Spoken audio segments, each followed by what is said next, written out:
அனைவருக்கும் வினோத் பர்மேயின் பணிவான வணக்கங்கள். ஒரு நண்பர் என்ன வழிப்போக்காவே கேட்டாப்புல, "என்ன ஐயா நிறைய மாற்றங்கள் வந்துக்கிட்டே இருக்கு" அப்படின்னு என்னை கேட்டாப்புல. ரொம்ப மகிழ்ச்சி. அதாவது யோக நெறிமுறையை நம்ம கடக்கும் பொழுது ஆடைகளாக இருக்கலாம், நம்மளுடைய உடல் மாற்றங்களாக இருக்கலாம், நம்மளுடைய செயல்பாடுகளாக இருக்கலாம், எல்லாமே மாறுபடும். அது ரொம்ப மகிழ்ச்சியாக யாருக்கும் எந்த ஒரு விளைவுகளும் ஏற்படுத்தாமல், யாரையும் எந்த ஒரு டிஸ்டர்பன்ஸும் இல்லாமல் கொண்டு போகும். ஆனால் எனக்கு ஒன்று மட்டும் புரியவே இல்லை. என்ன அப்படின்னா, நிறைய பேர் குடிக்கிறாங்க, புகைப்பிடிக்கிறாங்க, நிறைய தவறான செயல்பாடுகளை செய்கிறாங்க. அவங்களெல்லாம் யாருமே ஏன் எதுவும் கேட்க மாட்றாங்க, ஏன் இப்படி மாறுறேன்னு கேட்க மாட்றாங்க அப்படின்றது எனக்கு ஒரு தெரியாத ஒரு குழப்பமாகவே இருந்தது. என்ன அப்படின்னா, இப்போ அதை மாதிரி செய்கிறவங்கள போய் நீங்கள் கேட்டிங்க அப்படின்னாக்கா, உங்களை தரக்குறைவாவோ மதிப்பு குறைச்சோ உங்களை பேசுவாங்கன்றதுனால அவங்க என்ன பண்ணுறாங்க, அந்த மாதிரி பீப்புள்கிட்ட கம்யூனிகேட் பண்ணுறதே நிறுத்துகிறாங்க. இப்போ நம்ம யாருக்கிட்டையுமே எந்த ஒரு செயல்பாடும் இல்லை. நம்ம இறை சார்ந்து யோகம் சார்ந்து நம்ம பயணிக்கும் பொழுது நம்மளை வந்து அந்த கேள்விகளை எழுப்புறாங்க. ஸோ நிறைய பீப்புள்கிட்ட நான் என்ன சொல்லணும்னு விருப்பப்படுறேன் அப்படின்னா, நல்ல வழியில் பயணம் பண்ணுறவங்கள விட்டுடுங்க.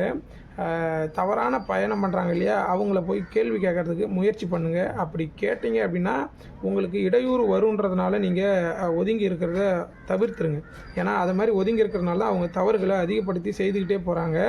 நீங்கள் தவறு செய்யாமல் நல்ல வழியில் ஒழுக்கமாக நடக்கக்கூடியவர்களை மட்டுமே நீங்கள் கேள்வி கேட்டுக்கிட்டே வந்தீங்க அப்படின்னா, ஒழுக்க நடையில் போகிறவங்க, அதை செய்கிறவங்க கூட, ஒழுக்கத்தில் இருக்கிறவங்க கூட பிற்காலத்தில் வந்து தவறுதலாக போகிறதுக்கான வாய்ப்பு இருக்கும். அதுவும் உங்கள் கையில் தான் இருக்குது. ஸோ இந்த மாதிரியான கேள்விகளை நீங்கள் கேட்குறதுக்கு முன்வைக்காதீங்க. தவறு செய்கிறவங்கள திருத்துறதுக்கு என்ன வழியோ அதை பார்க்குறதுக்கு முயற்சி பண்ணுங்கள். நிறைய பேர் இந்த மாதிரியான கேள்விகள் கேட்பாங்க. எனக்கு அது ரொம்ப மகிழ்ச்சி தான். இருந்தாலும் என்னென்னா, ஒரு காலத்துக்கு ஏற்றாப்புல நம்ம மாறுபட்டுக்கிட்டே இருக்கணும். சமீபத்தில் ஒரு ஆயா ஒருத்தவங்களை பார்த்தேன்.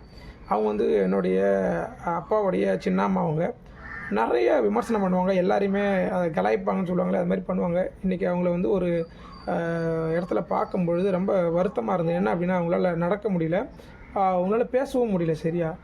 காலங்கள் மாறுது, வயதுகள் மூப்படையுது. அப்போது எல்லாமே ஒரு காலகட்டத்துக்கு மட்டும்தான். அந்த காலகட்டத்துக்கு மனிதனுடைய செயல்பாடுகளும் மாறிக்கிட்டே இருக்கும். ஆனால் நீங்கள் இப்போ ஒரு கெட்ட வழியில் பயணம் பண்ணிகிட்டு இருக்கீங்க அப்படின்னா, திருந்தி நல்ல வழியில் பயணம் பண்ணுறீங்க அப்படின்னா, அது உங்களுடைய நல்ல மாற்றத்துக்கான ஒரு தேடுதல்.